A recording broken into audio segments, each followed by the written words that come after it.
man la Ndeye Boye Gaye madame Diouf nekk présidente antenne Enfant Soleil bu Thiès.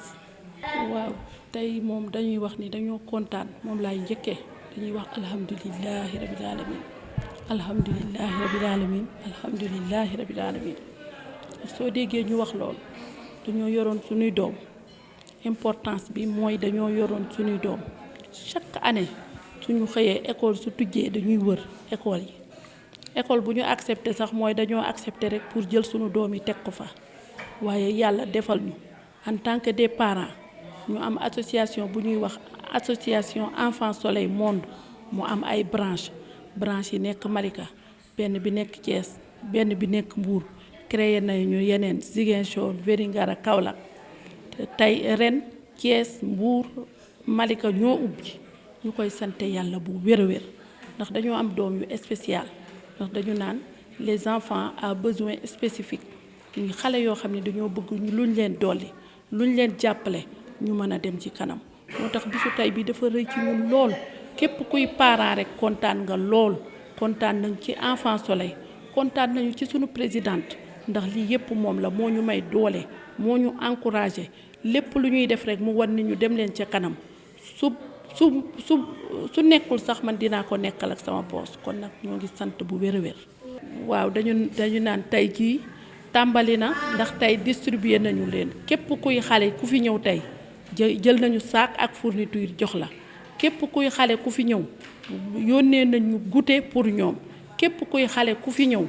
yàlla def na incha allah di nga jàng ren jàng ba nga ko bëggee ndax am nañu ay enseignants am nañu ay assistants am nañu ay éducatrices spécialisées kon sant yàlla rek moo ñu war. incha allah commencé nañu tey jii ñu ubbi tey jàng tey bi ñuy wax incha allah ko def nañ ko tey jii ndax na dañoo kontaan parents yi kenn bougéwul 8 heures fii la ñu fekk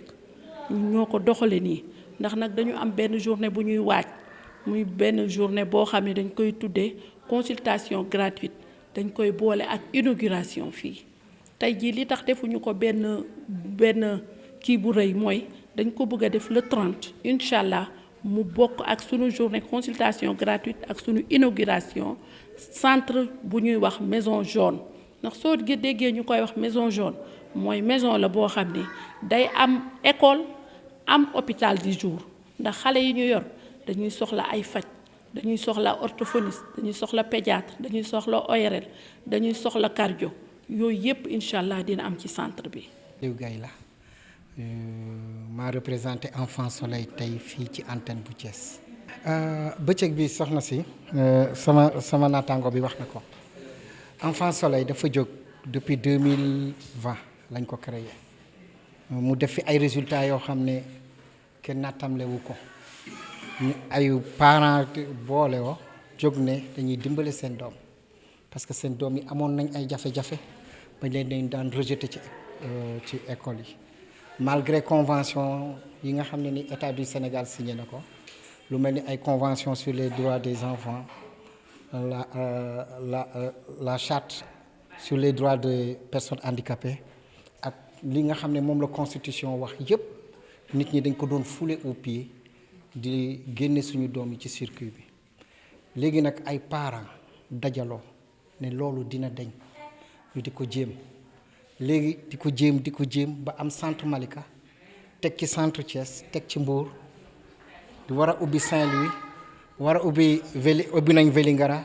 war a ubbi Ziguinchor nga xam ne dañu bëgg a def le maillage national kon nag importance bi lan la parents ya doon jël seen doom di ko nëbb ci seen biir kër yi léegi Enfant Soleil daf leen di wax ne doom yi ngeen yor du malédiction mais dafa nekk loo xam ne lu yàlla dogal la génne leen ko ñëpp gis ndax doom la koo xam ne nii ku ñuy may doo taamu te comme ñoom yàlla moo leen ko joxe noonu nañ jàpp ne c'est pas une honte ñu génn association bu mel ni Enfant Soleil mu ngi fi di liggéey ci loolu di dox ci loolu te ñun xale yooyu kese moo tax ñun ñu nekk fi. Mody Diouf laa tudd d'abord man maay coordinateur comité dialogue social éducation Thiès ville wante it man maa yore organisation ci association boobu ñuy wax Fédération nationale des parents d'élèves et étudiants du Sénégal. sama teewaay fii teewaayu jàmm la teewaayu mbégte la d'abord dama leen di rappeler ni le droit à l'éducation képp ku jiite réew yow yaa war a éduquer xale yi sa xale yi réew éducation bi nag amul xejj ak seen wante njaboot gi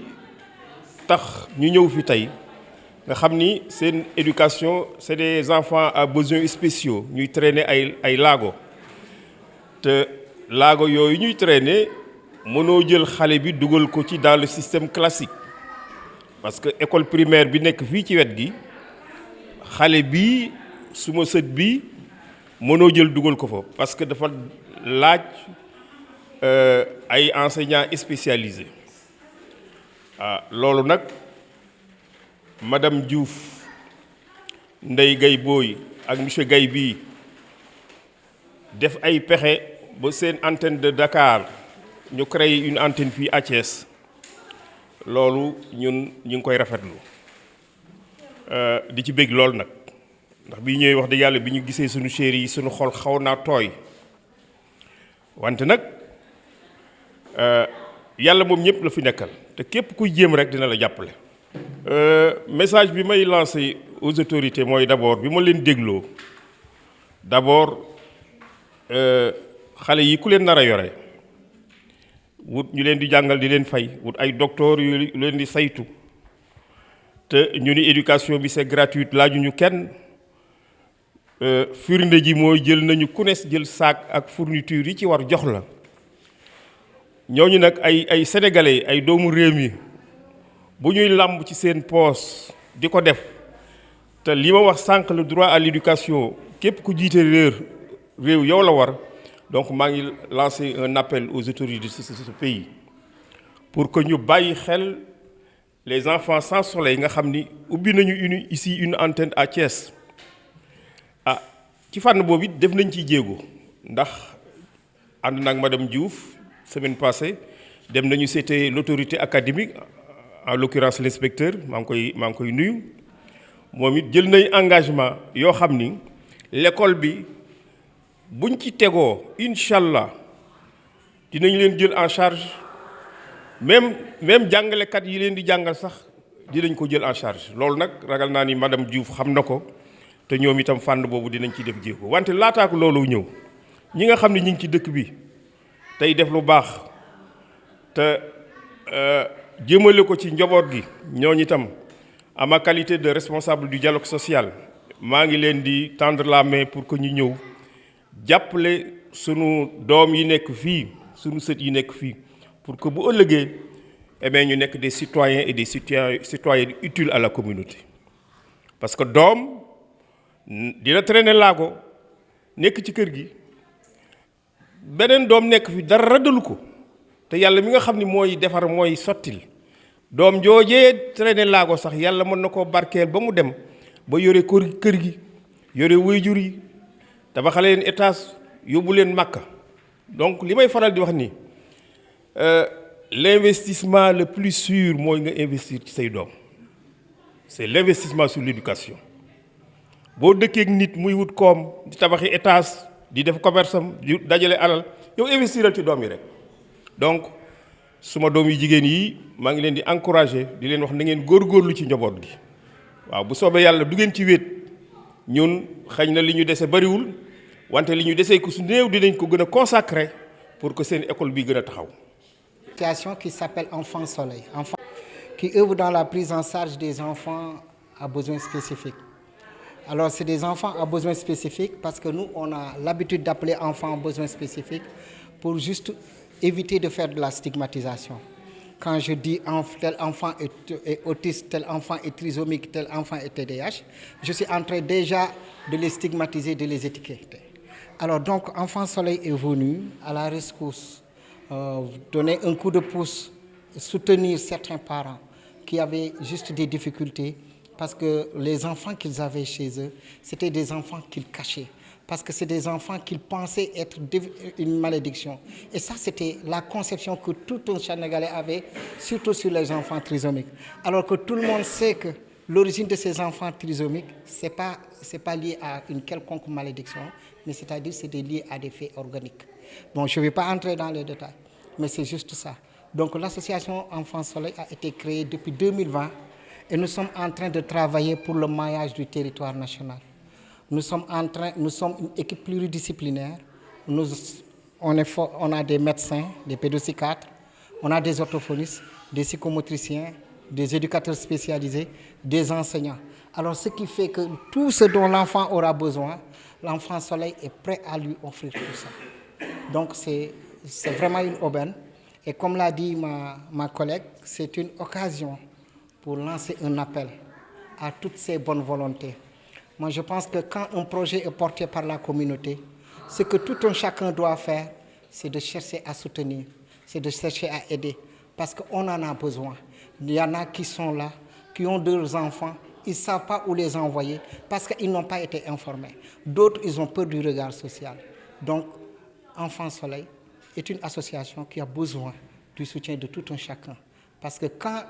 une association s'investit, fait des choses que beaucoup voudraient faire et peut-être qu'ils n'ont pas les moyens, parce que quand le parent arrive à Enfants Soleil, il lui est assuré une gratuité totale,